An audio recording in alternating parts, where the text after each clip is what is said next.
Hello Avatar fans, and welcome to the next episode of the Avatar Online podcast. This is going to be episode 212 of our regular shows, and we're recording this on May 16th, 2020. This is the official podcast for the fan site AvatarTheLastAirbender.online.com. I am your main host, Morgan Airspeed Prime, and joining me on the podcast is Greg2B from the site. What's up, everyone? Excellent. So on today's show, our main topic, which we'll get to later, is going to be our re-review, our in-review for the 5th Avatar comic series, North and South. So we'll be going over that again in pretty good detail. But before that, we do have a couple of pieces of news to get to. So we'll start off with this piece of news here, which is that there has been one new book announced since the last time we recorded, and that is another reprint book. So this time, Avatar The Last Airbender, The Art of the Animated Series, is getting what they're calling a second edition. This is the same wording that they used for when they announced the Legend of Korra Book 1 Air art book, calling it a second edition.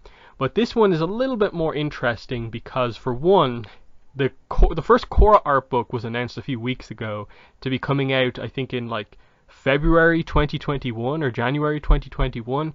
This has been announced for October 6th, 2020, and it did just go up earlier this week. So it's going to be $39.99, and the only new thing about this, because otherwise it seems to just be a straight up reprint, is that it says here, this new edition comes with a brand new foreword from longtime Avatar The Last Airbender series writer Jean Luen Yang. Now it says also it's going to be 184 pages, which is the exact same thing that the listing for the original book from 10 years ago, 2010, says. So for me, the only way I can interpret that is that means they are taking out the foreword that was in the original book and putting in this new one with Jean Yang. And if you remember correctly, the foreword in the original art book was by M. Night Shyamalan. So it looks like that's getting replaced, unless the book does actually have two forewords and one extra page. So that's an interesting little kind of thing to add to this.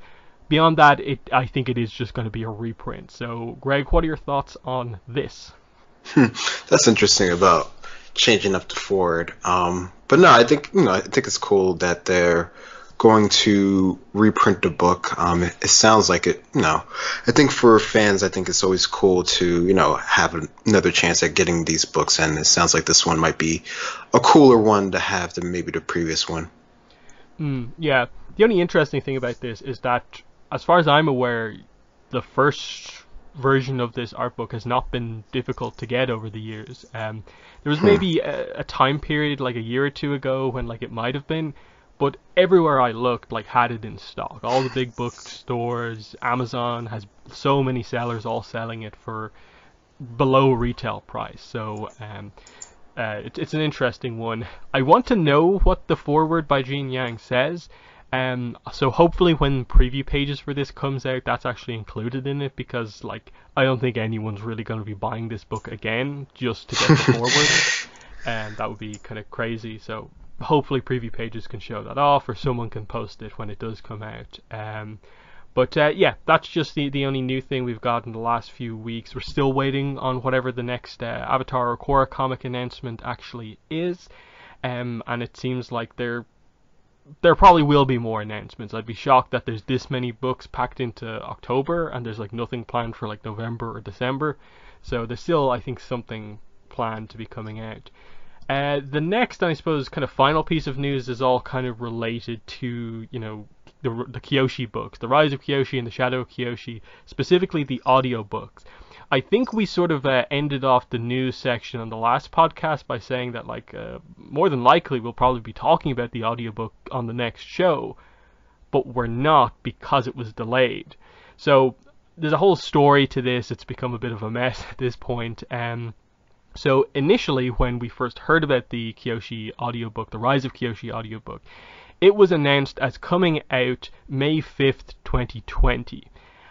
So what happened was that on May 4th, 2020, hours before the book was meant to be released, anyone who had pre-ordered it on Audible got an email saying that there's been a delay to the title. And then when you went into the description of that, basically it said that The book has been delayed until May 19th, 2020.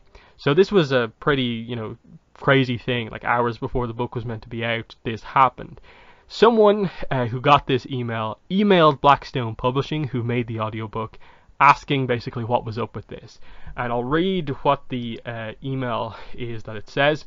So the email is from Greg Bogoslawski, who is the Director of Sales and Merchandising for Blackstone Publishing, and his response is this. There was a delay getting the necessary approvals on the artwork for the cover, which caused the delay. We are resolving this issue now and will be shipping out this title as soon as possible. And then in brackets at the end it says, most likely before the 19th. So this was like, okay, panic station's off, it's not too much of a delay, there's just a problem with the cover. They'll get this fixed in no time, and they're even saying that the delay until the 19th probably won't be the full delay, it'll probably be out before that.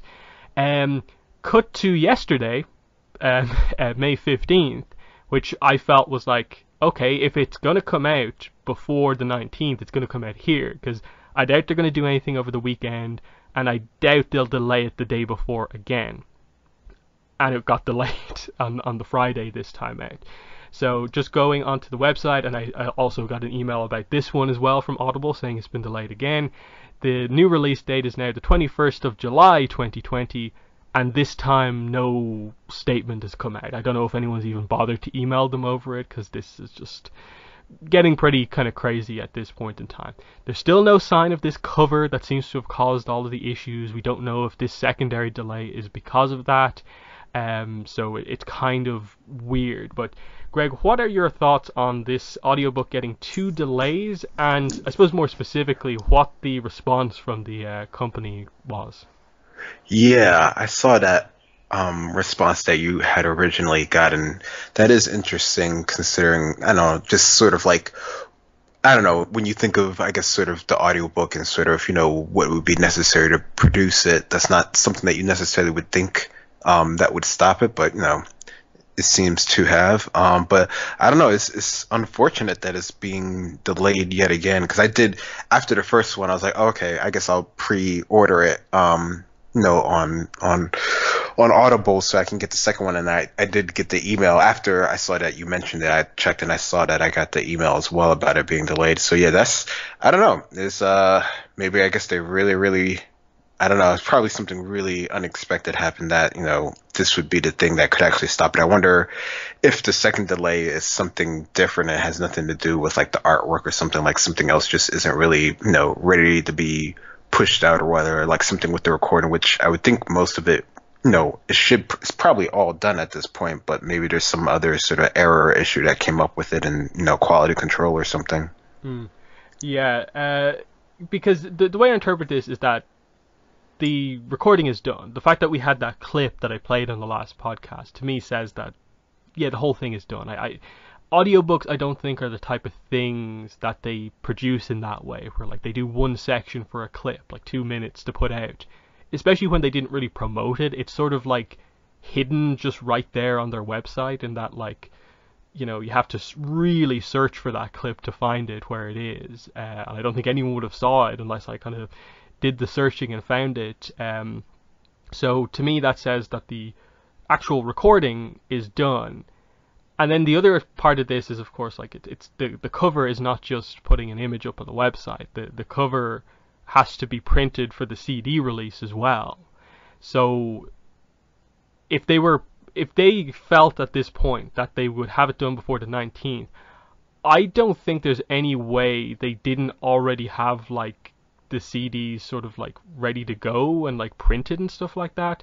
I don't know, maybe 2 weeks is a time to get that done, but I would think that with the virus happening and stuff like that there's no way you could be like, we have the art for the cover ready to go, we have to send it to the printers, package it all together, and send it out to retailers to send it to customers all in like 2 weeks, from the 4th to the 19th.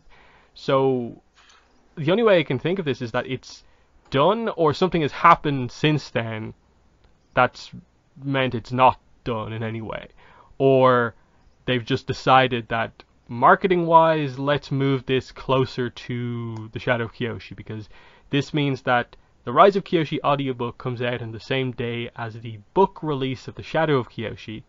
And then the other news here is that they've moved the Shadow of Kyoshi audiobook from coming out the same day as the book to actually now coming out on the 20th of October. Now, that one is, I've only seen that delay on the Blackstone website. No other retailer has changed their website to kind of update that, in that Audible still says the same date for both books, but realistically that probably is what has happened. That I'm a little bit more understanding of, in that likely the production on that audiobook, recording it, has been affected by the virus. And that's, I think, much more understandable. I think what people are frustrated by is that the book has been delayed twice now. One hours before release, the other 4 days before release. And that's never a good look to do that twice and not really comment about it the second time. So, I don't know. What's your thoughts on just what's happening now that the other book, the Rise of Kyoshi audiobook, has also been delayed?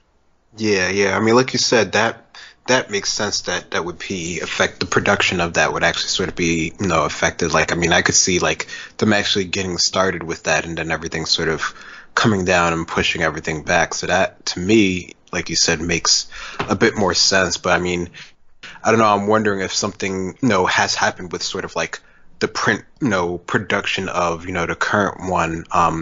That would force it to be pushed back, because there's something where they wouldn't want to release one without the other, which for us who are looking at the digital one, is not as much of an issue, but for the actual getting stuff out to retailers and getting it in stores, the whole process there is something that obviously takes quite a while to do, and probably even harder to do now. Yeah, and if this secondary delay is still because of the cover, it's going to be so funny when the cover is eventually revealed and it is just a square version of the book's cover, and it's just what was the complication over?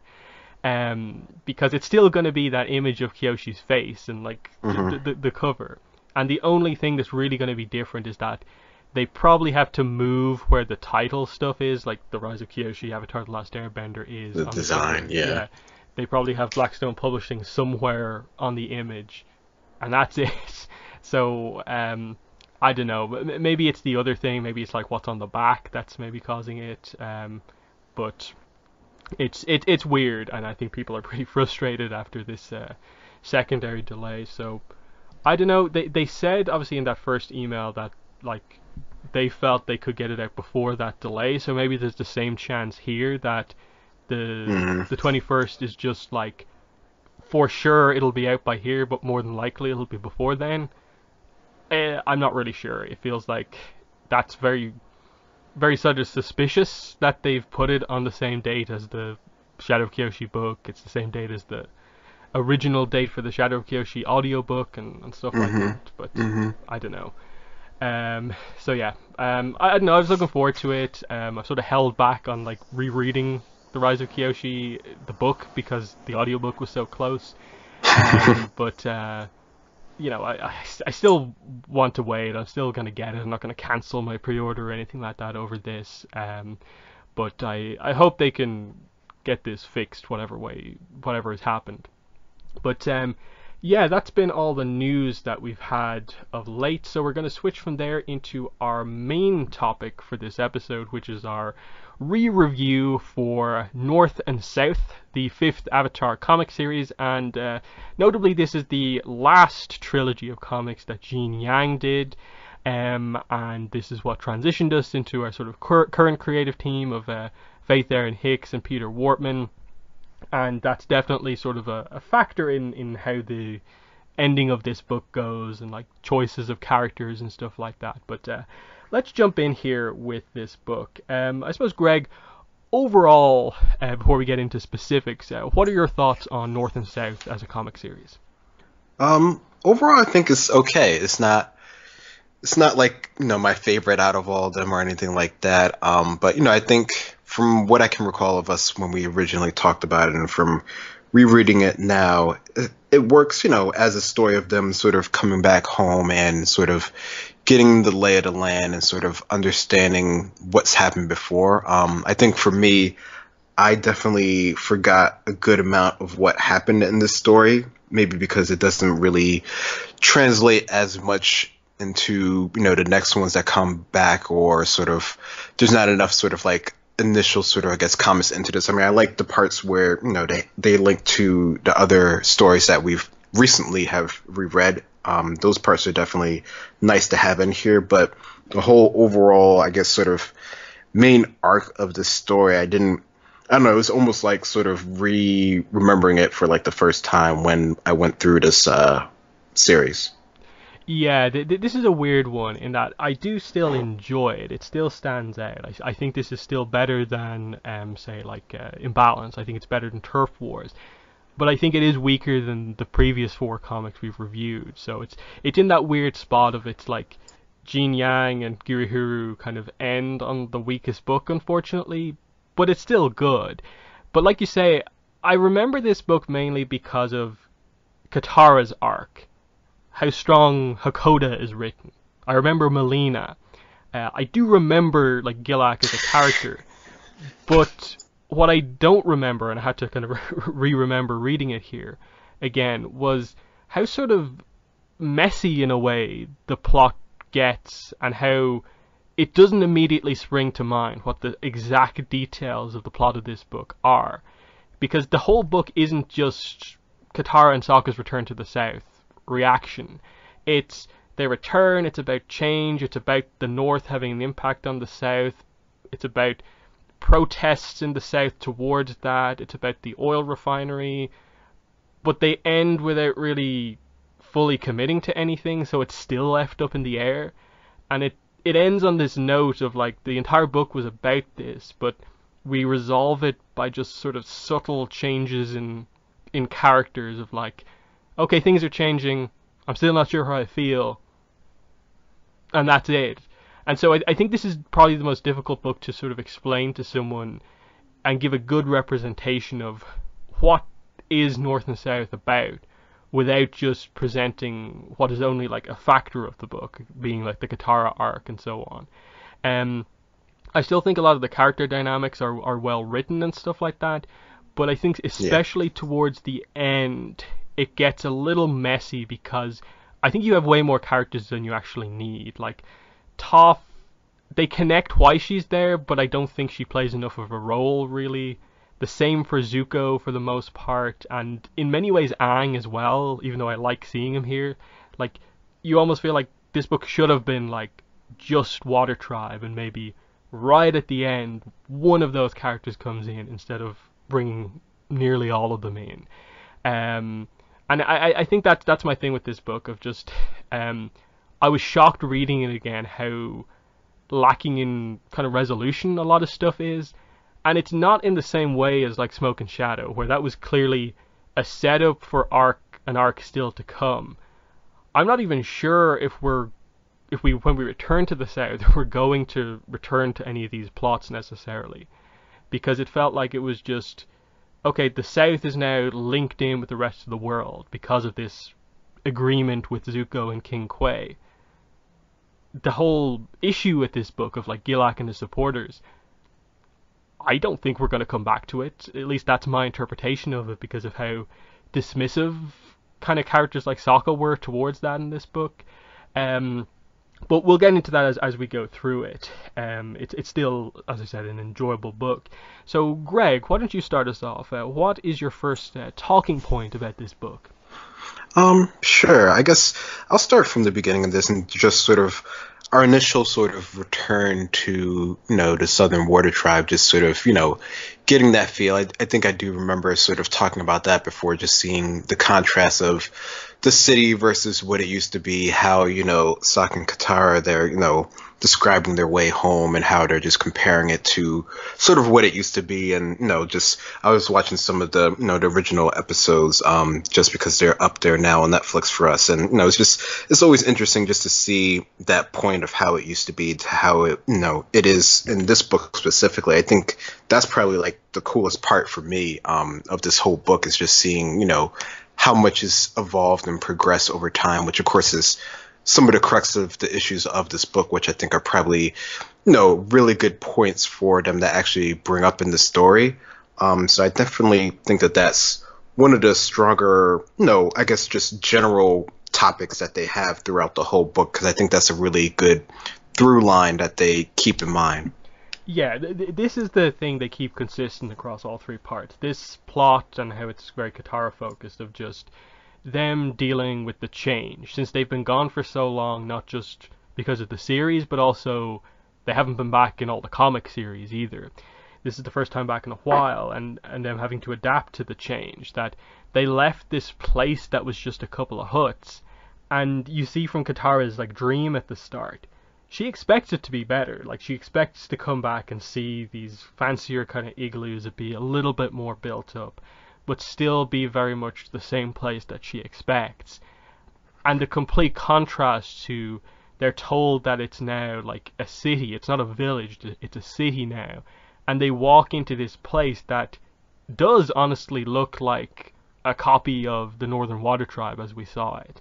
And it is a huge change. Like all the people who are there have sort of adapted to it, but they have to just get hit with this like all at once. That like all of a sudden they're finding out that their father's the chief, but like he's in this like crazy like giant like town hall type situation, and so on. It's very interesting, like the decision making here in the start of the book, to jump into the whole idea of change and what it means and how they come back to it later on with the idea of basically like expectations of change. But I think we'll talk about that a little later on. But do you have any more thoughts on this, Greg?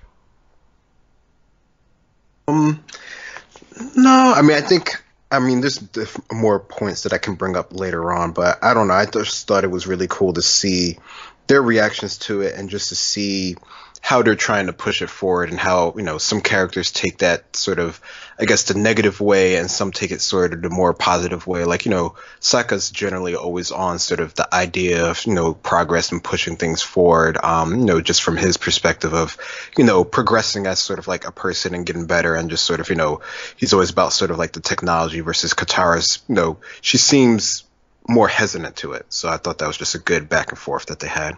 Yeah, I think that's one of the better things that we do here, in that like towards the end of part one, we get this great moment where Katara's talking about like progress and like what she's just been told by Gilak and Thawd, and how she is worried about what's happened, that this has become, as she says here, a cheap imitation of the North. She's not quite fully believing it, but she kind of feels that way to a degree as well. And Sokka just says it's progress, but she says progress, this is just like what happened with.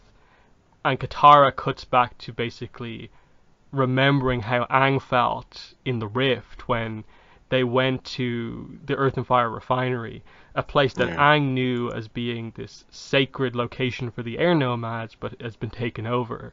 And the explanation given was progress, and now here she's dealing with that, and she remembers at the same time what Aang went through. That's the sort of stuff that I do really like here, and it's this. It highlights like a reason, like something actually happened because like Aang and Katara weren't together. Suddenly she's dealing with something where she wishes he was there, because he had to deal with this directly, and he's not there as she's really getting hit by this. So those sort of connections I do really like. I wish they had linked that in a little bit more when Aang does return, because it feels like all the other characters who enter this book are just kind of there for like their one moment at the very beginning, and then they're just there to be sort of benders involved in the action. And I really wished we had had a big Aang Katara talk about how do you feel about the change, and I don't feel like we really got that. They sort of touch in or around it, but not really. But what are your thoughts on that? The connection back to Katara dealing with a similar thing that Aang had to in the Rift. Yeah, that's a really good point there, because it's, the connection there of, I think, even Aang, he started experiencing this in sort of like the original series, just sort of the progress of the world after, the 100 years that he's been away. So even going back that far is something that, he's had to deal with, initially, that, Katara and Sokka, they were born into this current world of, the war and whatnot. But yeah, I think that's definitely something that would have been cool for them to actually sort of have sort of that, quick sort of conversation. I mean, I guess, Katara has, a conversation with Hakoda, her dad, for a little bit, but that's more about just sort of the general feelings of the relationships that are going on rather than sort of like the overall progress of the city. Although it felt like if the conversation would have gone longer, it might have also gotten to that as well. Which would have been cool to have, but they didn't, I guess, quite have enough time for that. But yeah, I think with Aang, that would have done a really good, confident for her to sort of speak with, to sort of get that perspective, maybe a little bit, as soon as he comes into the story. I mean, they do have one other part where they sort of talk about that with Sokka and just sort of, your expectations of what things currently are versus maybe they were never sort of that from before. So I think, there's hints of that throughout the whole story, but it would have been nice just from, I guess, sort of like a couple relationship point of view to get that as well. Yeah, definitely. But what is your next talking point? Sure. I mean, I guess I'll just talk about sort of, before getting into the main characters, just sort of, we've already sort of touched this, but, there's a lot of characters that are sort of brought into this, specifically sort of at the end. And I don't know, at one side of me thinks it's really cool to have all these characters here, but like you mentioned, having all of them here, it seems like, there's a lot of different moving parts. I think the action scenes specifically, those definitely have cool with having them all in there. And I think for me, Toph is probably the most sort of like, I guess, sort of important one that, it pretty much makes sense for me to have her there with everything that's sort of going on.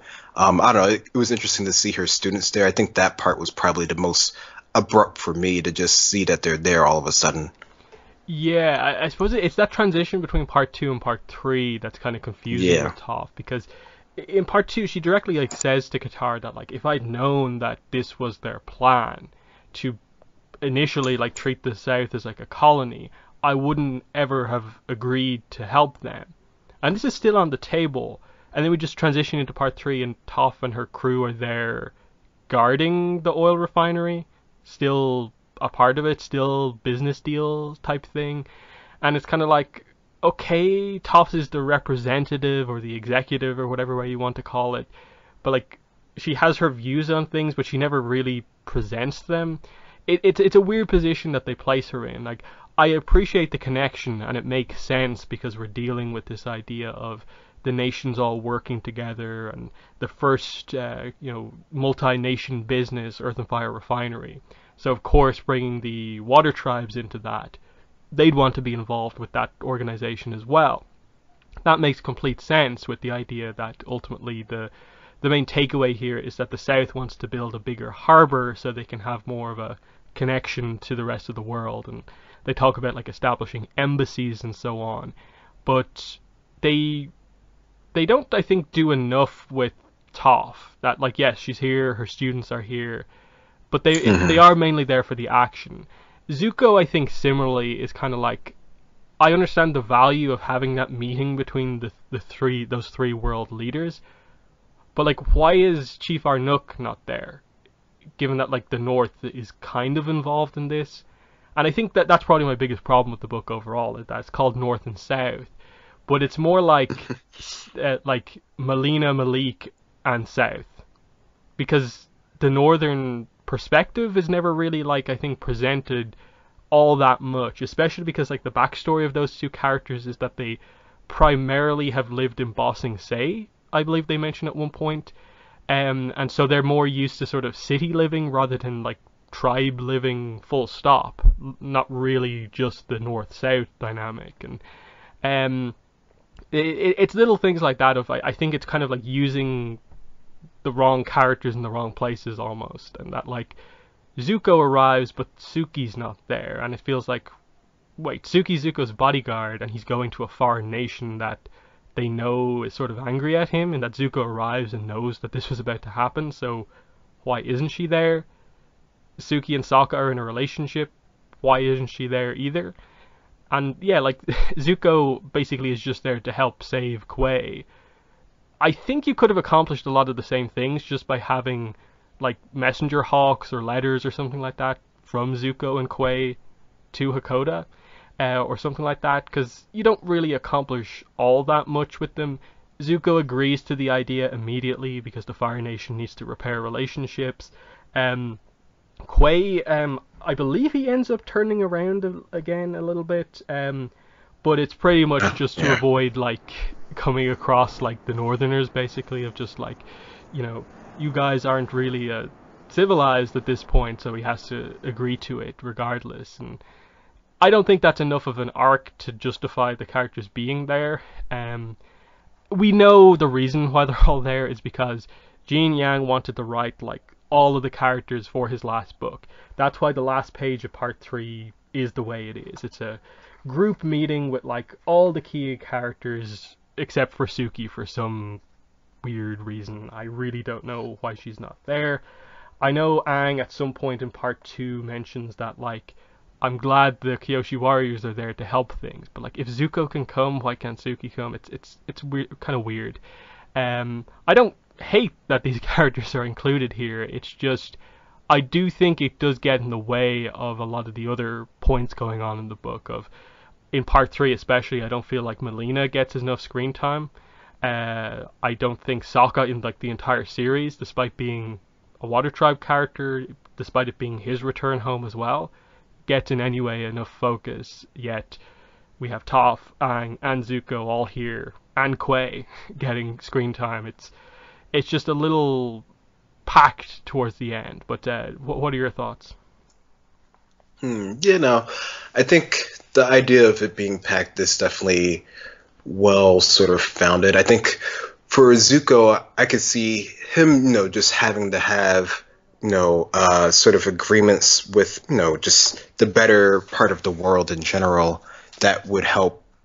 That's something that can be done via messenger hark. I think for Quay, him being there, it works out because he sort of, I guess, wanted to sort of travel and get out, and that's sort of like his whole idea of a character having, been sort of sheltered and not in sort of the world affairs in general. So him, I kind of understand, even if he doesn't have like a real reason, a real role to sort of be there, for him to actually be there.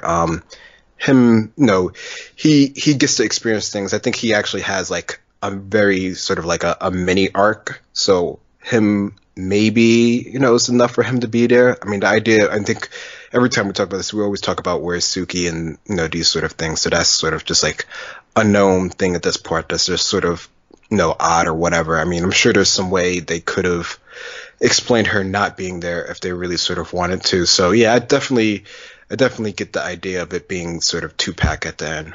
And I think the only other thing with Zuko is that, like, if you're bringing all these characters in, I think I wanted more of a dynamic with the characters of, like, I wanted to see, like, Zuko and Gran have just, like, a moment, because, like, the last time they saw each other, he held her captive in front of everyone to take control. Just saw that episode. Yeah, and it feels weird that they don't really reference it. Like, I get why Sokka, Katara, Team Avatar is past it, but, you only have the protesters be against it, and then all the other Water Tribe people are just like, cool, Zuko's here. It's just a little odd, and I think it's similar with like Toph. There's not really much of a reaction to like Toph's in the Water Tribe. Like, is she gonna have any reaction? I guess she can't like see it as such, and they do kind of address her vision in this to a degree, but just use the characters a little bit more. Like, you use the strength that you showed in like the earlier parts when you didn't have as many characters and had a lot of nice, dynamics between Katara and Paku, Hakoda, and like everyone, and so on. That's what I would have liked to have seen just a little bit more of. But we'll move on. And I want to move on to, I guess we'll get into introducing some of the villain stuff, Gilak and Thod, or Thode, however you want to pronounce his name. I overall like Gilak, mainly in part 1 and part 2, because I like the idea of presenting this plot of someone who is this Southern Water Tribe patriot. He really is against the North's involvement, full stop, because I think it heavily implies a lot of what we know about the Southern and North dynamic of the South wanting their independence from the North, and how the South came into formation in the first place. That initially it was just one water tribe, and then it became two because of issues with certain people in the North. I wish this book had gone into that a bit more. It felt like with Thawd and his story, they were teasing that idea of like going into the backstory of the formation of the Southern Water Tribe and why it's significant that it's different than the North. But they stopped, I think, right at the last minute. I get what they're saying, because you have the Thawd line, and he explains the whole idea of what is it here? Once upon a time, a snow rat learned to talk and walk on his hind feet. The humans found him entertaining, and so they invited him to sit at their campfire. After a while, the snow rat forgot that he was a snow rat at all. He asked for a home for himself and a fishing boat and a place on the tribal council. But humans never forgot that he was a snow rat. They were insulted by his requests, so they chased him away back into the cold, where he forever shivered and gnashed his teeth, haunted by the memories of the humans' campfire. And obviously the idea they're pointing out there is that the rest of the world, the North especially, only ever considered the South to be the snow rat. There's the illusion that they're on equal terms, but they don't really view them that way. And I think they overly simplify this like approach down with the villains and the reaction of the other characters to it, of just to this very simplistic thing of the North-South dynamic is literally just that the North wish the South were more civilized. And I think that point would have been hit home much better if they'd explored why the South is different than the North more. But what are your thoughts on Gilak, Thawd, and the whole like conflict that they present here between the North and the South? Yeah, the whole idea of the conflict, I think, is interesting. Like, it has some heart, it has some merit with having the war actually being over now, and them trying to do some progress and having this huge influence from the Northern Water Tribe that can clearly be seen all around, that there would be some who don't quite feel at home anymore at home. So yeah, no, I like that sort of idea. I think if like we've been saying, where this book was more about sort of the Northern and Southern Water Tribe and sort of the issues that they have or have had in the past, and this would be something that would definitely have been brought up and spoken about a lot more here. I mean, I think that's sort of one of the things that we're always sort of wondering why that wasn't, I guess, sort of included more. But for the most part, the way that they go about it, even if it is a oversimplification, I think for most people it becomes pretty clear what they're actually sort of talking about or what they're trying to get to. And you can see how Katara specifically reacts to these stories that Thawd, or however we're saying his name, the stories that he says specifically to her, because I mean, he actually says that like a couple times, and it gets her to actually think about it and bring it up a couple of times to her father and her brother.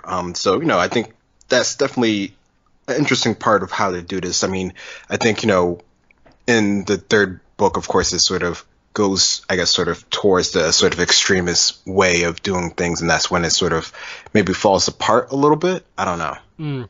Like, I think the problem that ends up happening is kind of the same thing they did in Imbalance, where they turn what is otherwise just like normal people from the Southern Water Tribe or in Cranefish Town into borderline like terrorists just because they support someone with these different views. And the book is trying to get across to you that you're meant to think about this character's views. In this case, it's meant to be Gilak's, but they're like so quick to like have to make sure he's an extremist that they have all the characters just immediately go in and be like, no, we don't agree with them, they're extreme. And so there's no real conflict as such. It's just the book clearly making the statement, he is bad. Anyone who follows him is an idiot, basically. And I think they've done that now 2 books in a row with the Benders who follow Li Ling, as well as in this book, the people who follow Gilak.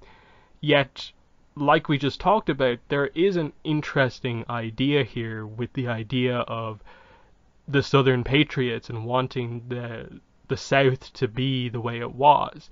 But there's just, I think there's no character who really, I think, really speaks up for it. They tried to have Katara be somewhere in the middle, but they don't want to overly associate her with characters who are clearly extremists. Yeah. So it just has to be this sort of minor point of conflict that in the big moments, of course, she's not in any way going to agree with. And I think it gets to a bad place in part 3 where the protesters, it's when Quay and Zuko arrive and Sokka's just like, like our dad's already got most of the South on board. The protesters, they'll come around the second they realize this is actually a good thing. It's overly dismissive, I think, of the entire almost plot of the book. It's like how did you write that and not realize the effect that would have on sort of anyone reading it? It's just a weird dynamic to have. And then of course the main problem, I think, is just that they turn Gilak into just this mad, evil character who only wants to kill Hakoda. Because the second he realizes that Hakoda is kind of logical and actually cares about people and isn't exactly like him, he's just like, you deserve to die despite us being brothers in the past. And I think that's where they also could have, delved a little bit more into backstory between Hakoda and Gilak, or just Gilak backstory full stop. Instead, it's just, I think Hakoda mentions one time, but immediately they're like, you're not like that anymore.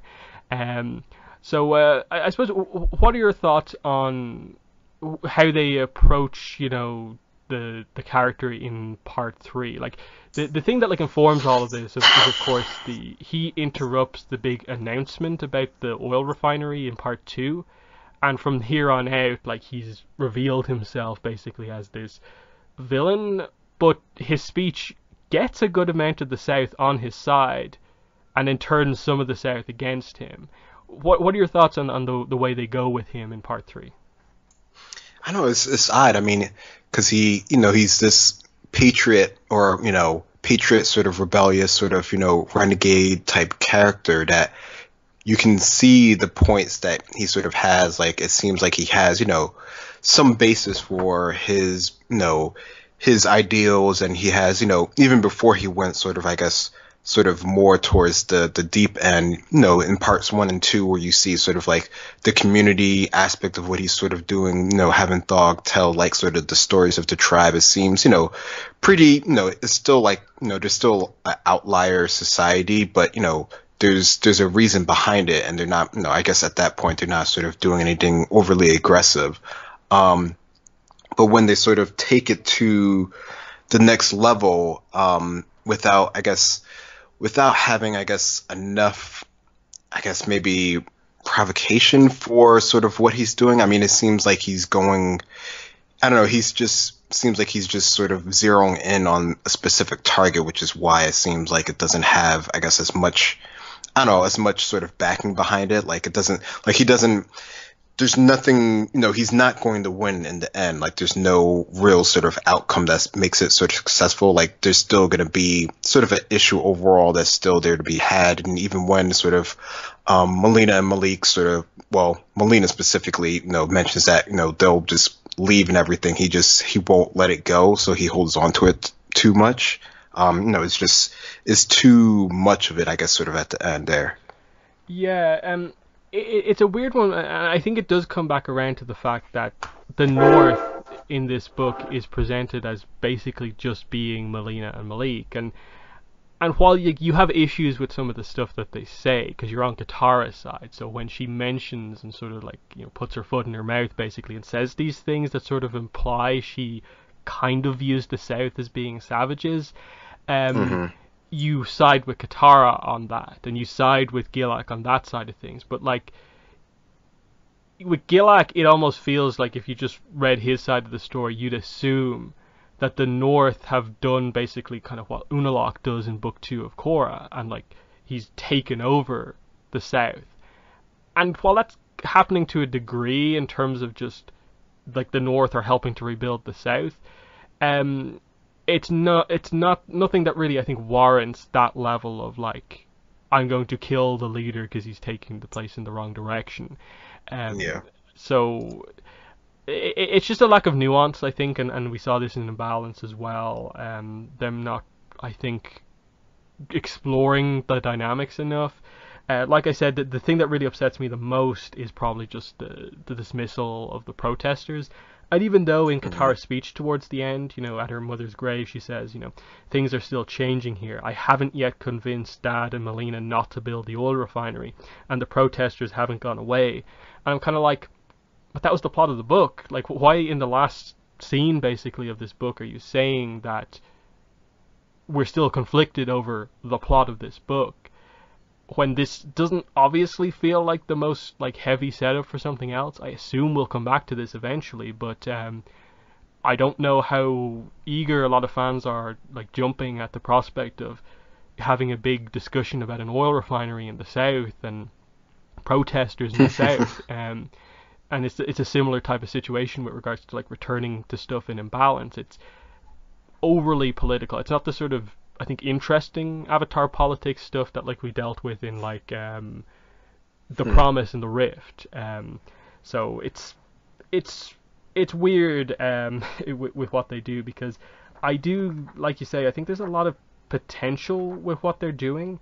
Like I like I suppose we'll get into this now.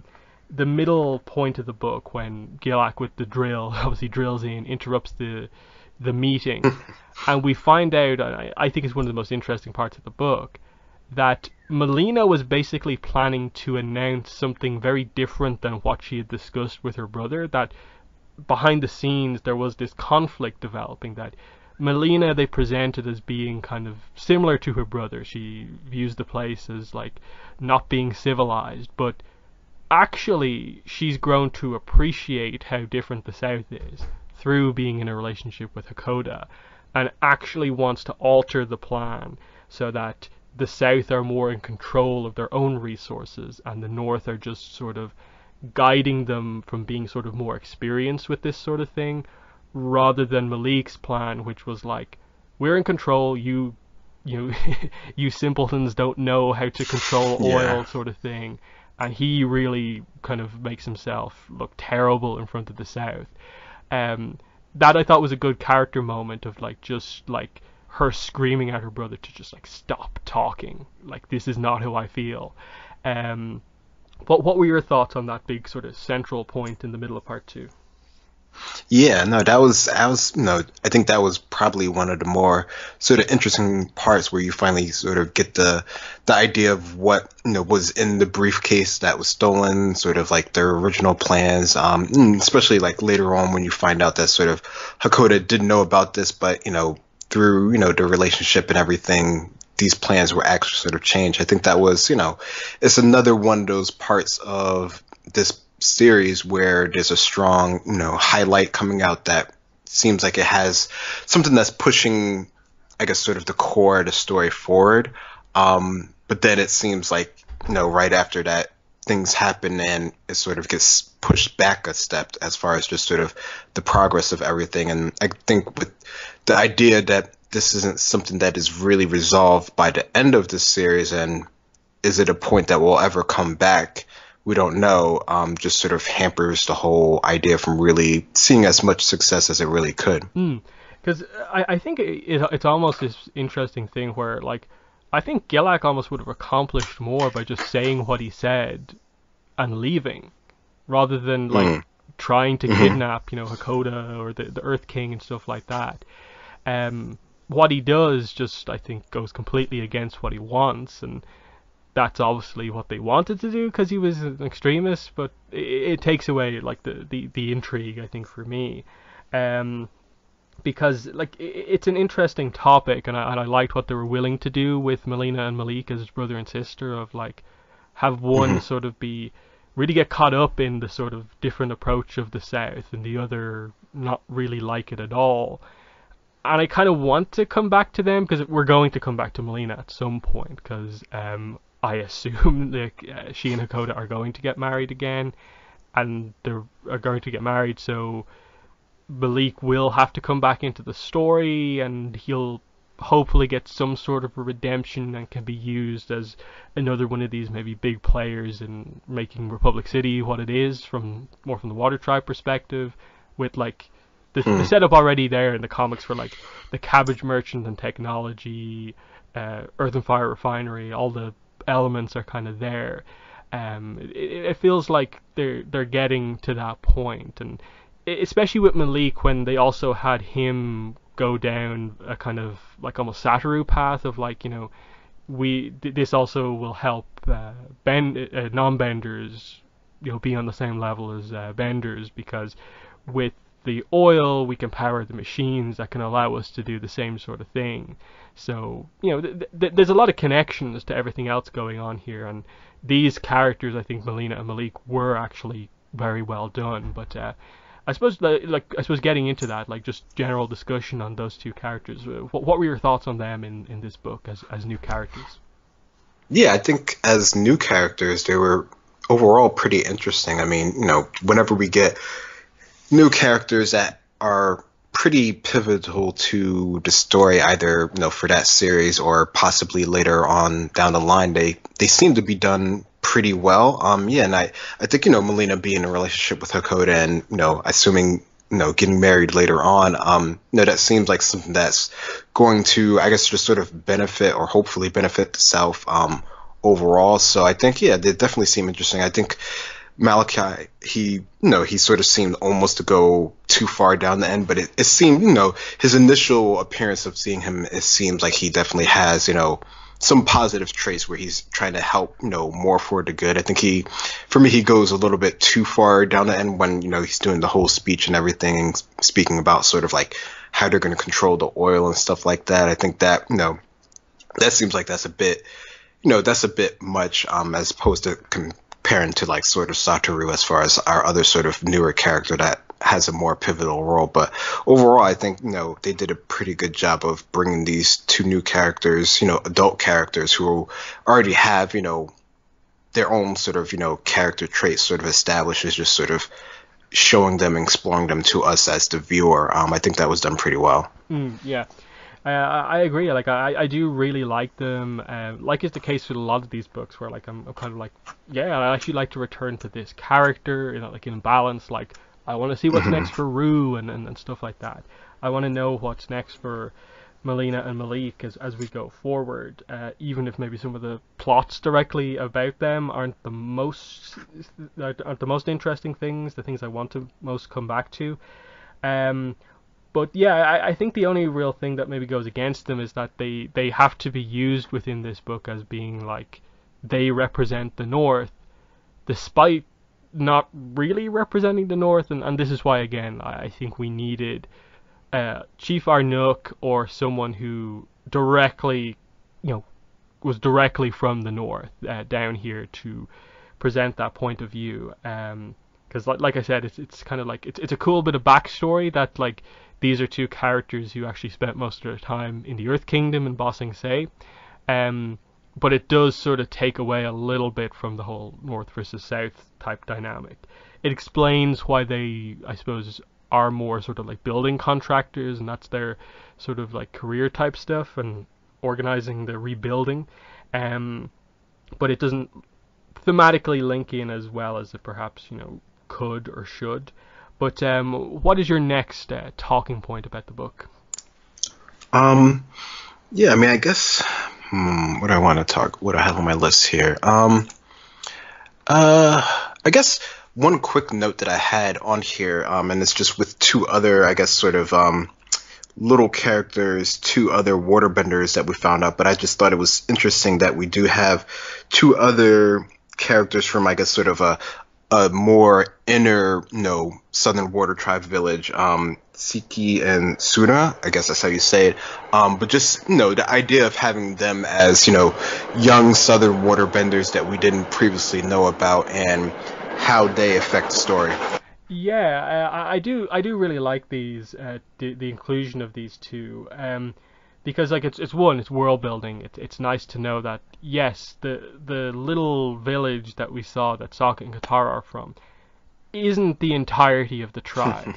There are similar little things scattered across the place, and specifically Siku and Sura are from the most like I suppose away from the water, the most inland part of the tribe, and that's why I suppose they were sort of protected from stuff that happened, and it speaks to just the idea that they're afraid of their abilities, that this is the I suppose legacy of what happened with the Fire Nation, that Katara, with the type of character that she is, wanted to pursue her ability with everything that she had.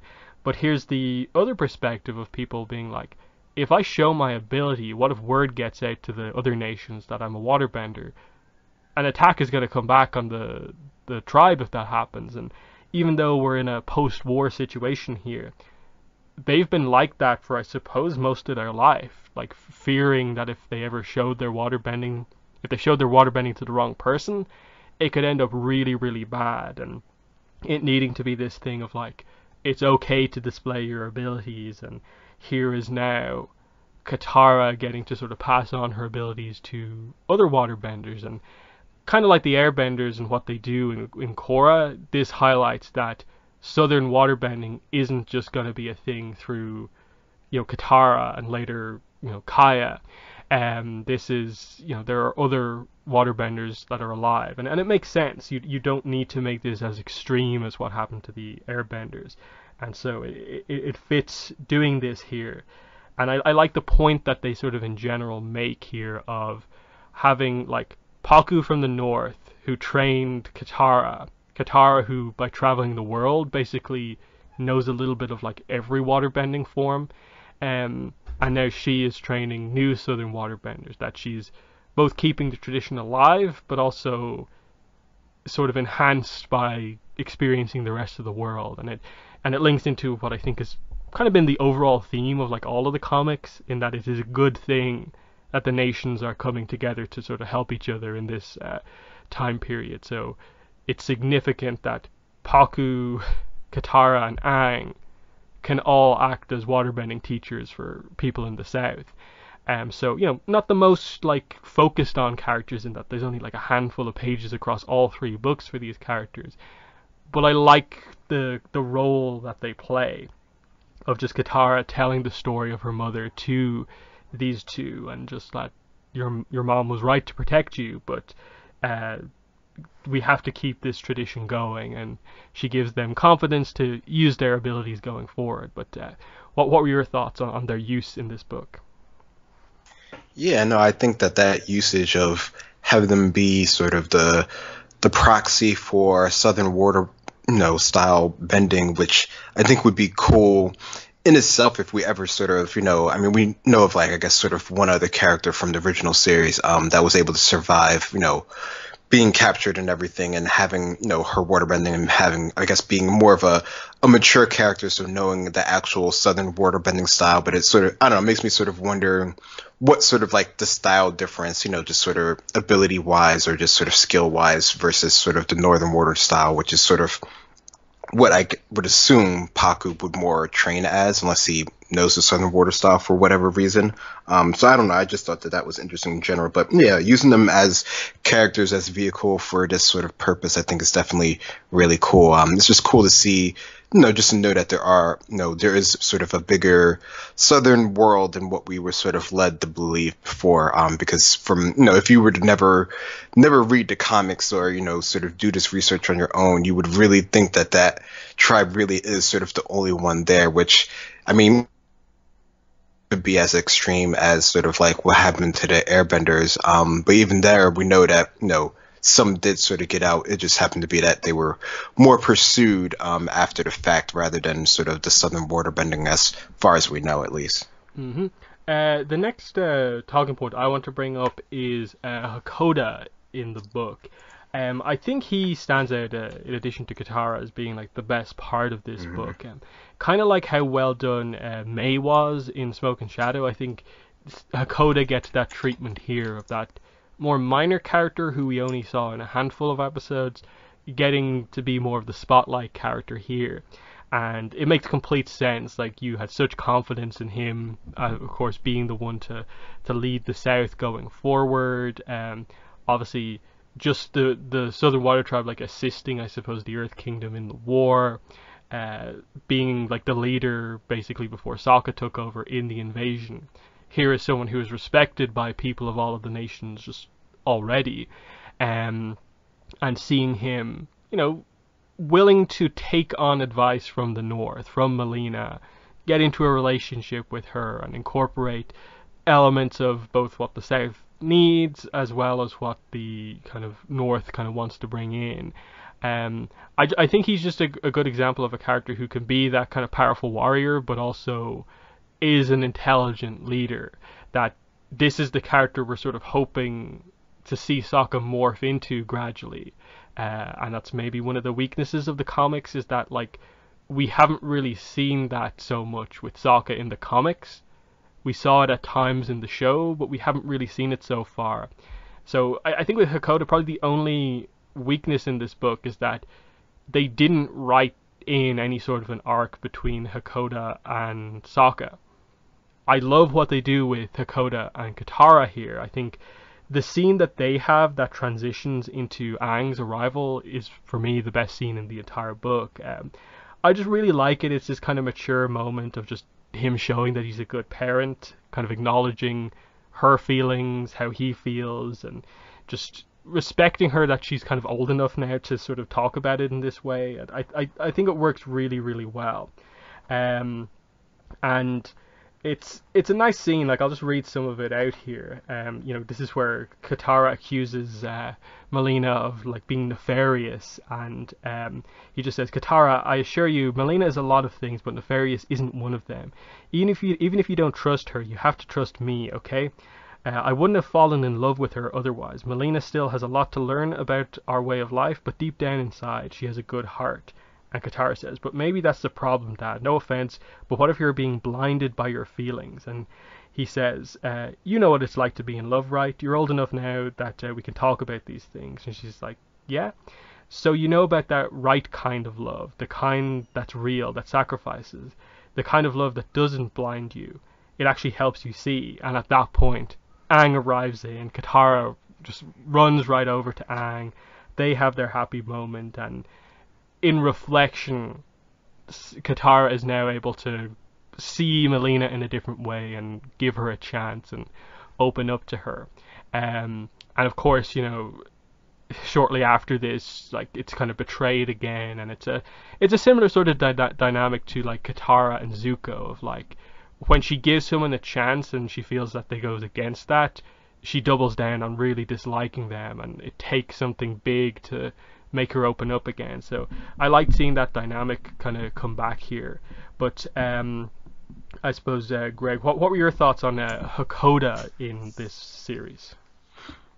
Yeah, no, I think all the points you make are definitely really good. I don't know, I think it is really cool that we do get to see a smart, you know, action oriented as well as just intelligent leader who's able to sort of wisely, lead his people, the best way that, he currently sees, fit in a way that, most people, respect him. I think that's definitely, it's something that we always sort of saw in him as a character.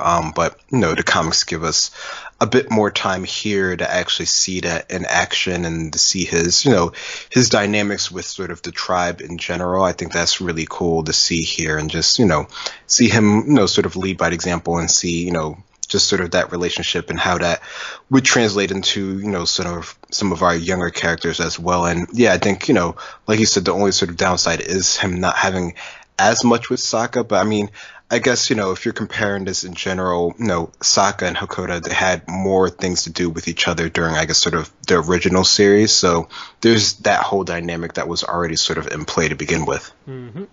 And yeah, like I think it's just really well done. Like even some of the earlier stuff in like the first two parts with Gilak, I think are very well done because I think there's one scene in one of the episodes where there is like a background character who basically looks like Gilak. So it connects him to the show to a degree, and just them getting across the idea that this is this duo, this is this friendship that's been in place for a while, and that Gilak does fundamentally respect Hakoda, but given what's happening now, he thinks he's changed, and like Hakoda thinks Gilak is sort of changed now that they're in kind of peace times, and that's where it's sort of frustrating to see it just turn that much. If they really were that close, how can Gilak just stab Hakoda like that? Huge, like shocking moment in the comic. I thought that again was a really well done moment, and seeing Katara, rush in to heal her father was very cool. But I wish we had kind of seen a little bit more in that. Of course, at the end of the book, we like Gilak is killed, like he falls off the bridge, and like there's no way he's not dead basically. So it's a little unfortunate in that sense. But what is your next talking point? I guess we haven't talked about sort of our builder, sort of artisan bender characters that we have here, who were just sort of introduced as our other newer-ish set of side characters, I guess you could say.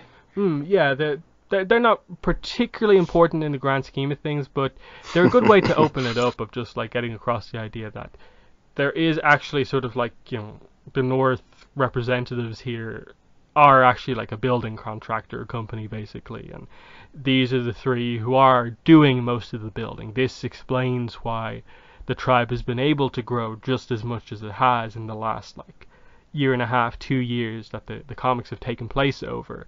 It's because of all this work that's been done, and I think it's pretty cool that one of them is an earthbender, of course. Again, highlighting the coming together of the nations in like a different way, of like Earth and Fire Refinery was the first, here's sort of like the second almost, and now they're more linked together now as like business partners.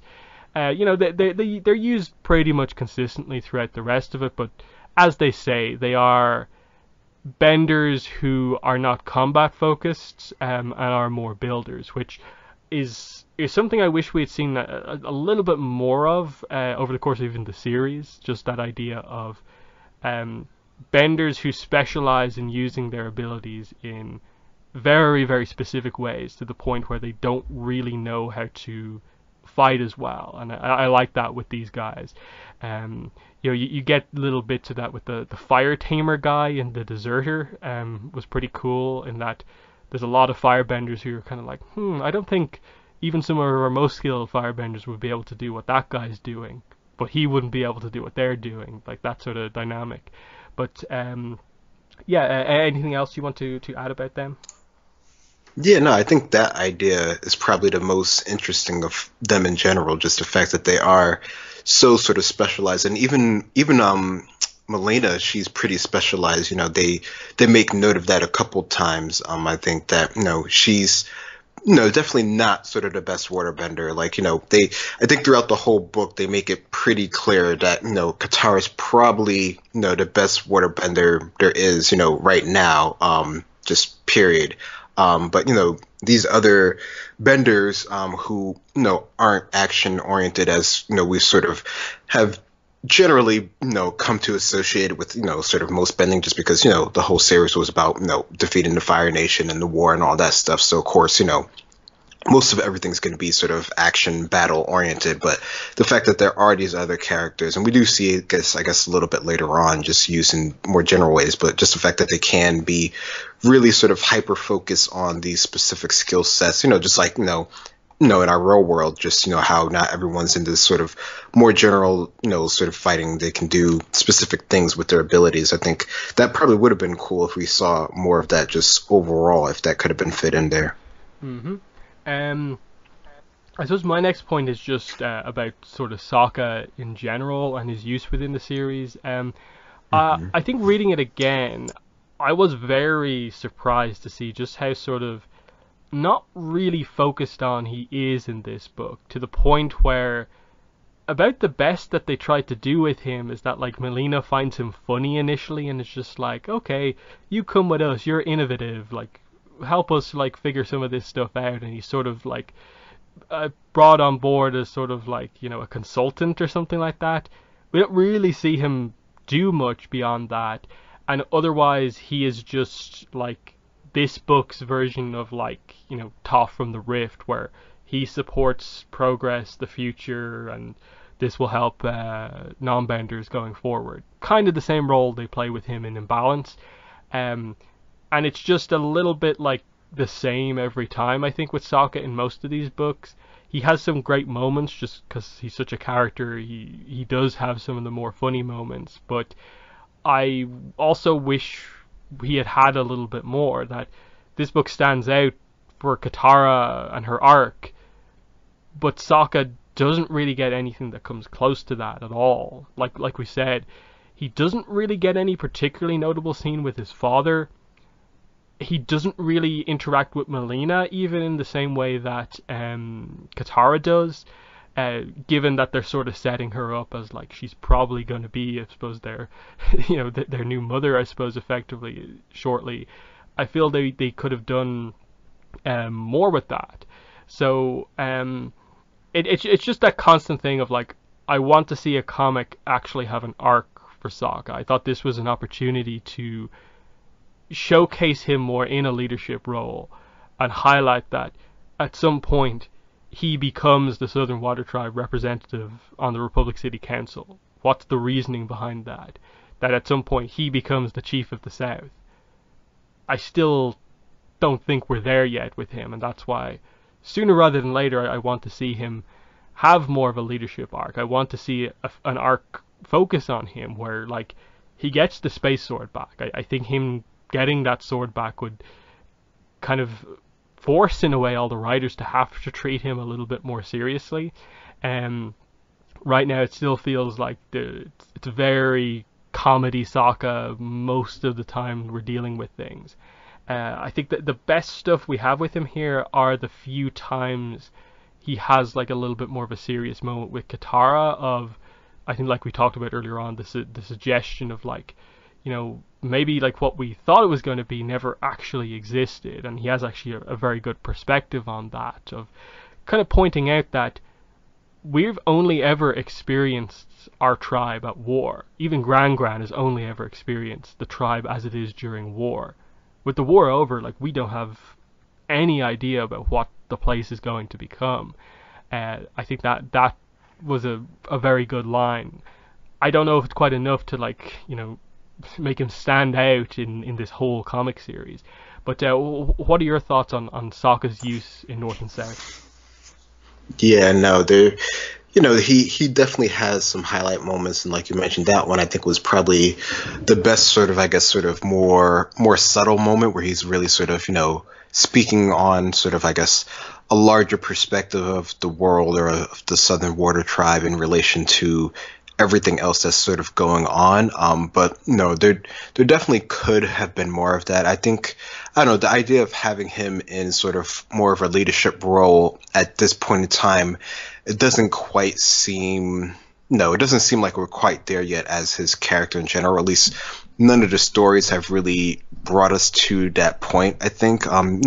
They make mention of him throughout this, book as being sort of like the planner guy, sort of the map reader guy, and they do use that to good effect. The whole idea of him, developing yet another invention of the armored vest that allows them to not be chi blocked, I think is definitely, it's another sort of highlight moment for Sokka, being able to think of a cool, ingenious idea and then get other people to make it, and take sort of like the main sort of credit behind it. I think that definitely works well for his character, and that's something that we have sort of come to expect from him. But beyond that sort of idea, this series at least hasn't really got to that point. I think I don't know, I think he hasn't really, I think we really need him to sort of like settle down somewhere, which I guess would be sort of the whole idea of him and, sort of Suki being back together and sort of seeing where that relationship goes. If that is where things go, who knows, I guess, really. That would probably, in my mind, that would lead to the point where he becomes more the leader that, as far as we know of, is what he sort of becomes. Yeah, and I think this is where like the whole like Suki thing comes up again. Of like, if Suki was in the book, it would give you the opportunity to have Suki and Sokka interact more. It would be Suki seeing Sokka's home for the first time. It would be Suki's first time in the Water Tribe. That would be pretty notable, of just like him introducing her to the others, because they wouldn't have met as much as like everyone would sort of know that, like, oh, of course it makes sense, Katara and Aang in a relationship. They might not be as familiar with the idea of like Suki and Sokka together, so that would have been nice to see, of just Suki having to meet like Gran or something like that, in the same way that they said the whole Zuko thing as well. That would have been pretty interesting to just have the full team show up next to Gran and her note that like it was like 3 of them who left and now it's like this bigger group now. But yeah, that's the sort of stuff that we sort of need, just more of a reason to focus on Sokka. Now hopefully we can get that. I think everyone would like to see something like a search for the space sword, or just a way for him to get the sword back in some way. Just get a sword. Because we know he gets one back, because we have that image of him when he's older with Zuko, and he clearly has a sword. We want to know like where that stuff comes from. Also, we just mentioned there chi blocking. I actually really like the sort of world building element there, of that chi blocking doesn't all come from Ty Lee. It doesn't just like appear and stuff like that in these other places. That, as we see, Ty Lee teaches the Kyoshi warriors, so they now know chi blocking. But that, here, a more spiritual character in the South also knows stuff about that technique.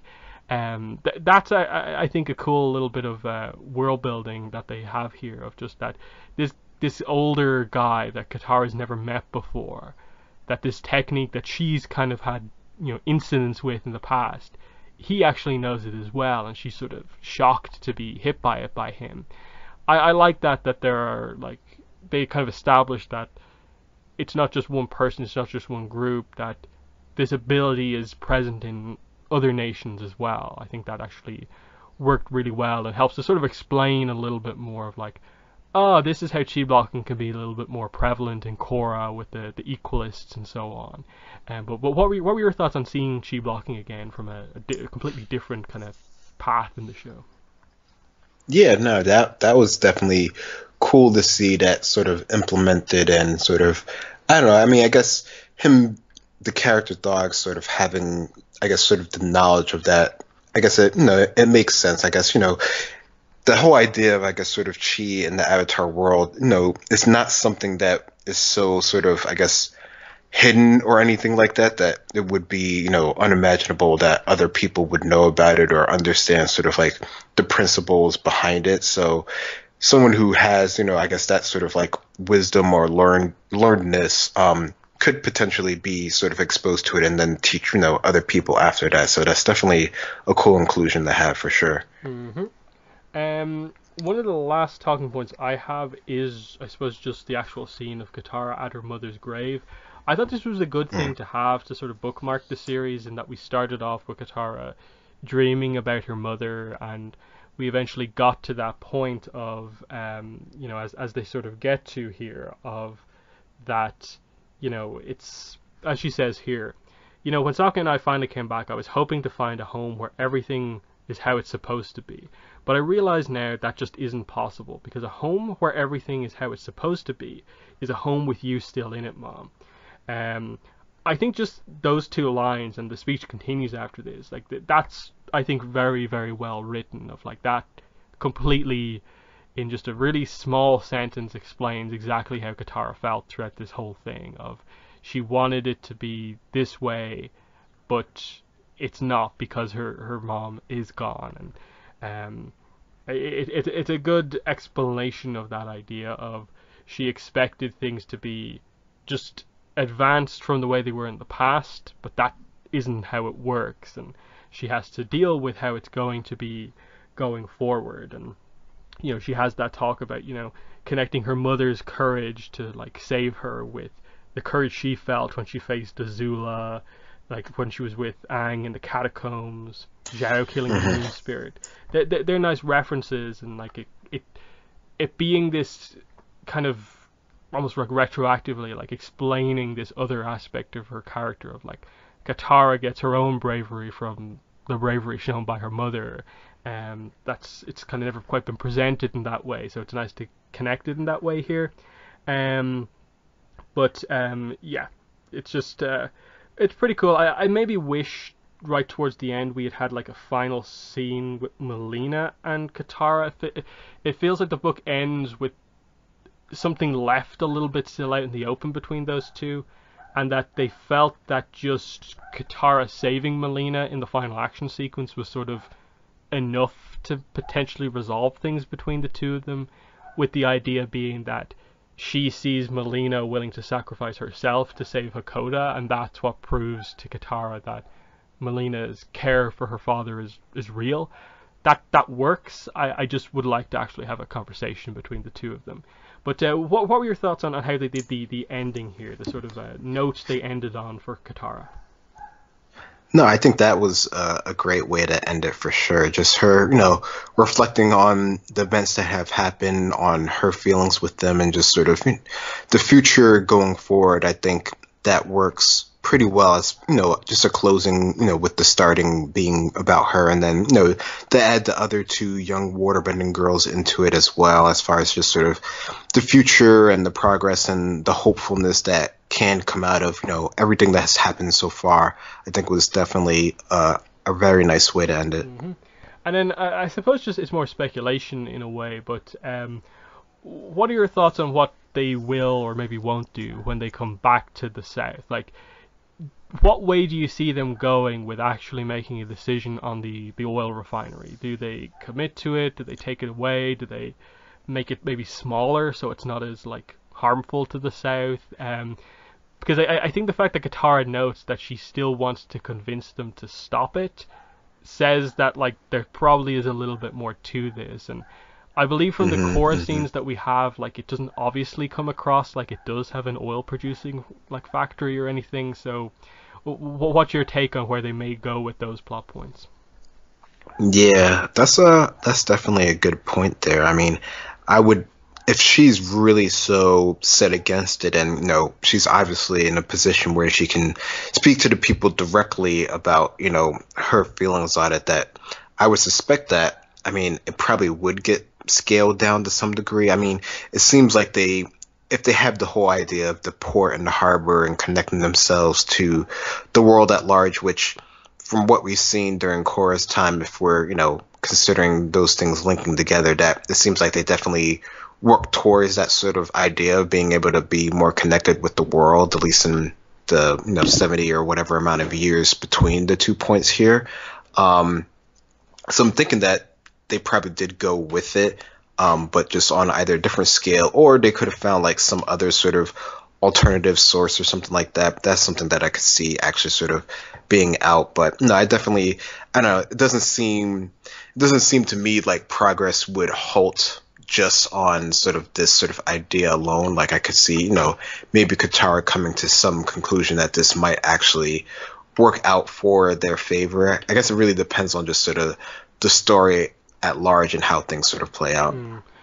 Yeah, like I suppose it is going to take, like, I think this is probably just something with the comics in general, of they've done a lot of like early setup stuff towards Republic City, but like I think we're really waiting for is for the pieces to all be put together and like how exactly that happens. Like this is the start of the water tribes becoming involved in that whole thing, but we haven't fully seen that quite yet. In that like Nutha and I can't remember the other girl's name from the Rift were like a hint at that, of like people from the water tribes having to go to the Earth Kingdom to get work.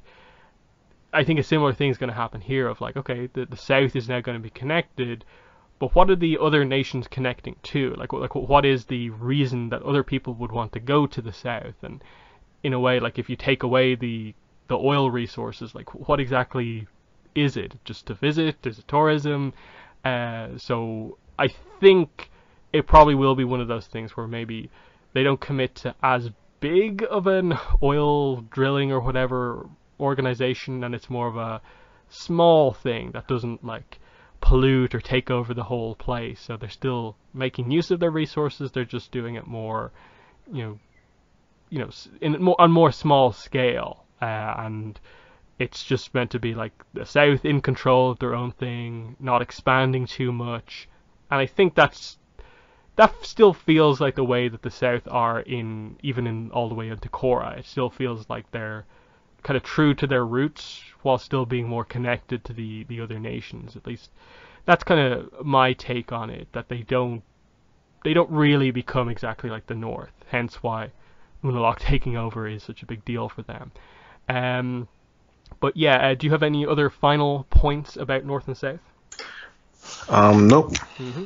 So yeah, I suppose final thoughts are from me are just that I still really enjoyed going through the book, and I think it really highlights again that like I kind of really miss Gene Yang on writing, because even in a book like this where it feels a little bit more messy that he didn't hit all of the points, there's still a lot to discuss with the idea of the potential of some of these arcs, the things that he did really get right, and the consistently good character writing, the focus on Katara, the focus on Hakoda, some good new characters introduced, it connecting into all the other kind of setting up Republic City stuff.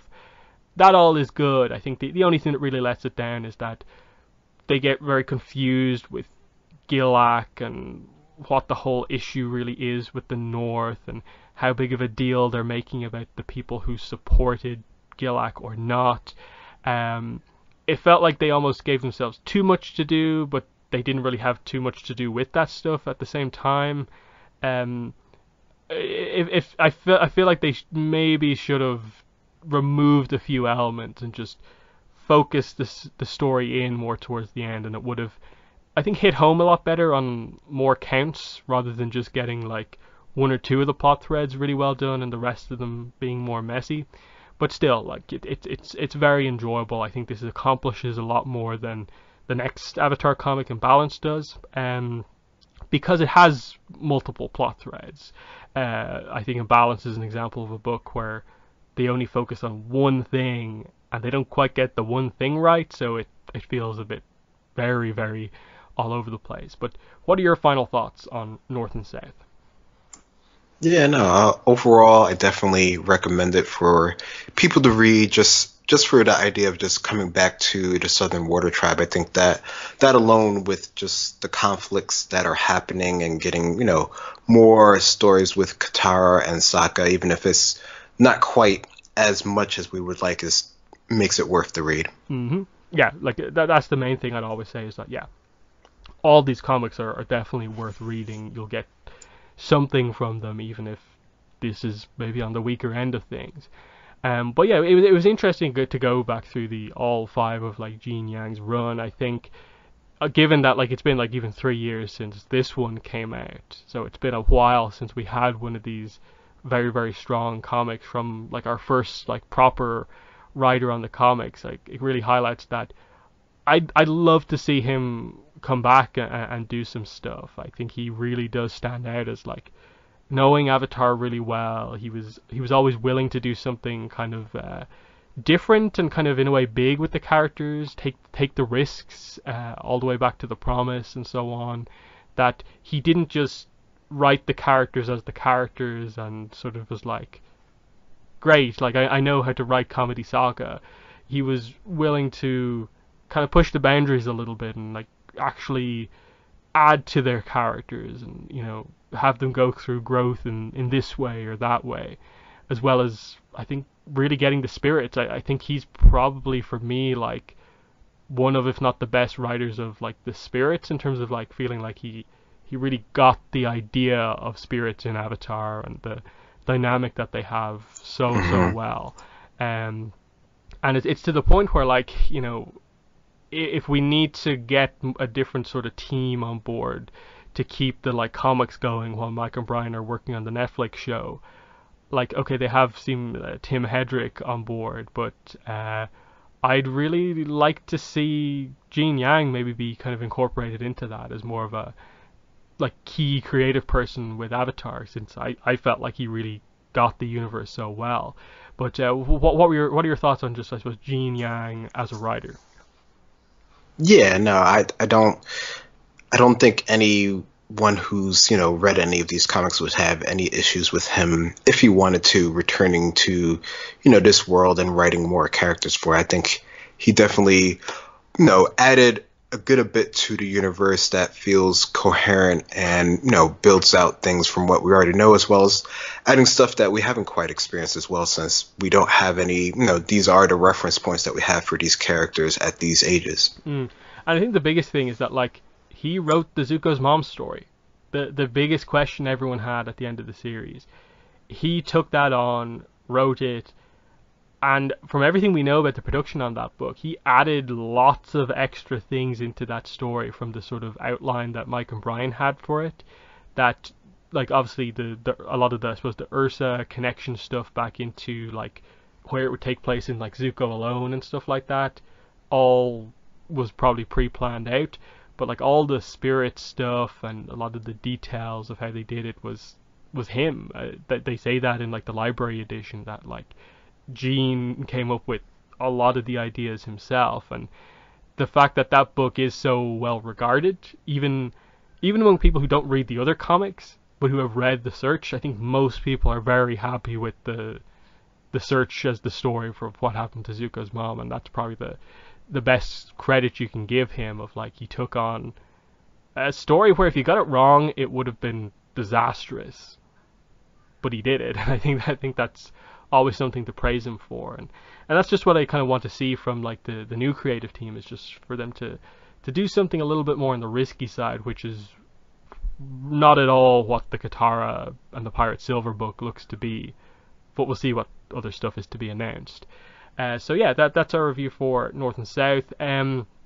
We probably won't be going like directly to do the Imbalance review as the next one. I think we'll wait until at least the library edition of Imbalance is out, which is only about a month away, actually, I believe. So once like I have that book in hand, I think that's maybe when we'll come back around to do the Imbalance one, just so we have like maybe some of that behind the scenes insight.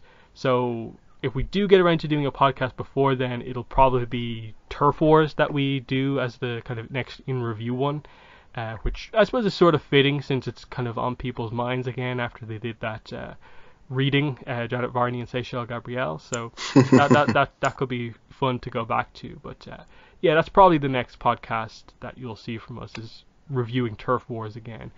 But yeah, that has been episode 212 of the Avatar Online podcast. It's been myself and Greg. Thanks for listening, and bye. Bye-bye.